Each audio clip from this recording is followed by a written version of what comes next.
Bonjour à toutes et à tous. Aujourd'hui, je voulais vous raconter des choses qui peuvent arriver quand on va pratiquer dans des groupes spirituels ou auprès de maîtres ou d'enseignants. Il y a beaucoup de personnes qui m'ont raconté qu'il se passait des choses incroyables dans des stages ou dans des groupes ou auprès d'enseignants. Vraiment des états extraordinaires, des énergies très hautes, mais que c'était très difficile quand on revenait dans le quotidien ou quand on revenait dans le monde de maintenir cette énergie, de continuer de pratiquer et tout ça. C'est vraiment très intéressant. Parce que ce qui se passe en fait, c'est que quand on va pratiquer dans un groupe ou dans un stage, eh bien le maître est là ou le groupe est là pour nous donner comme un verre d'eau. On a une soif très forte à l'intérieur, une soif de nous-mêmes, une soif du tout, de la totalité, une soif d'unité.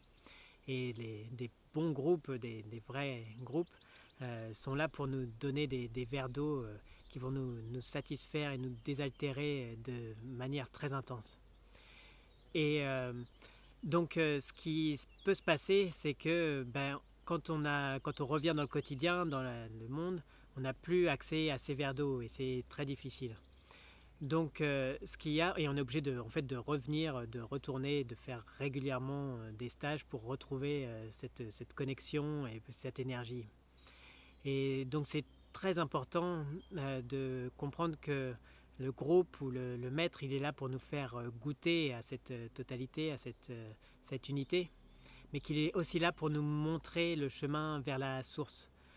Si le maître ou l'enseignement est authentique, il doit nous indiquer ce chemin vers la source.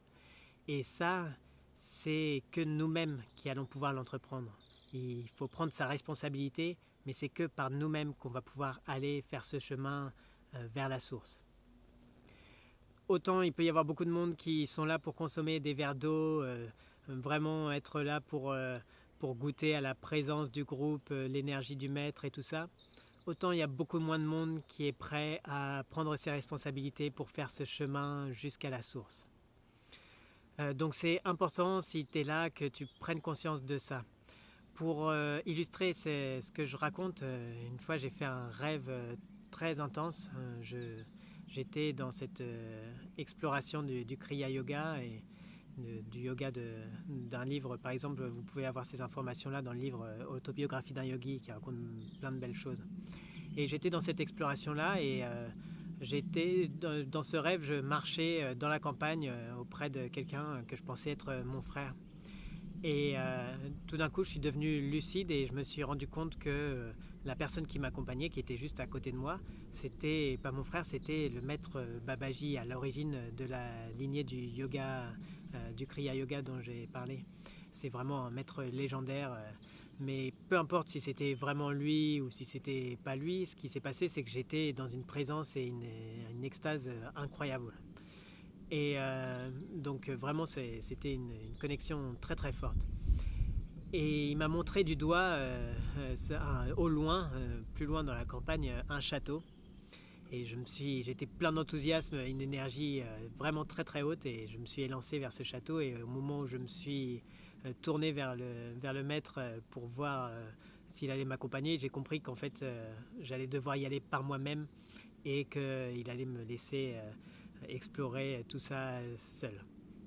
Donc ça illustre bien, je trouve, ce que j'ai raconté juste avant, c'est que par la présence du maître, j'ai pu goûter un état, une présence, un état extatique très fort, mais que si, après mon réveil bien sûr, cet état s'est estompé, et pour retrouver ça, j'allais devoir faire le cheminement tout seul, par moi-même, par ma pratique.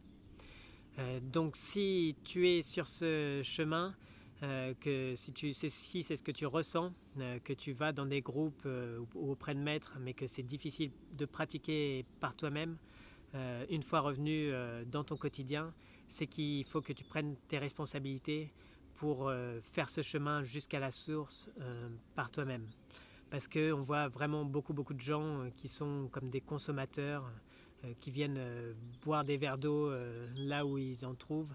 On va prendre un petit shoot de zen par-ci, une petite cigarette de chamanisme par-là, un autre shoot de tantra par ici, et qui par contre sont pour qui c'est beaucoup plus difficile de pratiquer par eux-mêmes, pour aller jusqu'à la source.